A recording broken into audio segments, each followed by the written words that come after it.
প্রথম দফায় আগামী 19শে এপ্রিল শুরু হচ্ছে লোকসভা নির্বাচন। তবে তার আগে রাজ্যে শুরু হয়েছে বাড়িতে বসে ভোটদান বা হোম ভোটিং প্রসেস। আগামী 19শে এপ্রিল প্রথম দফায় ভোট হবে কোচবিহার, আলিপুরদুয়ার ও জলপাইগুড়ি জেলায়। জানা গিয়েছে, প্রথম দফার ক্ষেত্রে গত 5 এপ্রিল থেকে শুরু হয়েছে বাড়িতে গিয়ে ভোট নেওয়ার পর্ব।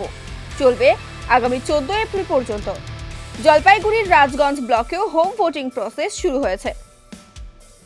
এদিন কেন্দ্রীয় বাহিনীর সঙ্গে রিটার্নিং অফিসার তার সহযোগীদের নিয়ে বাড়ি বাড়ি গিয়ে ভোট নিতে শুরু করেছেন।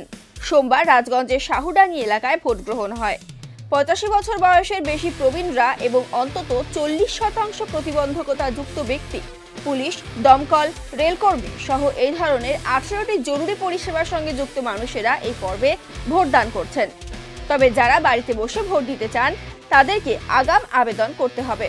সেই আবেদন গৃহীত হলে দুজন নির্বাচনী অফিসার যাবেন ভোট গ্রহণ করাতে।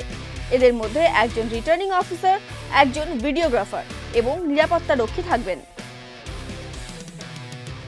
এটা তো অনেকটাই নতুন আর কি, প্রথম মোর লাইফে মোর এরকম হয়নি আর কি।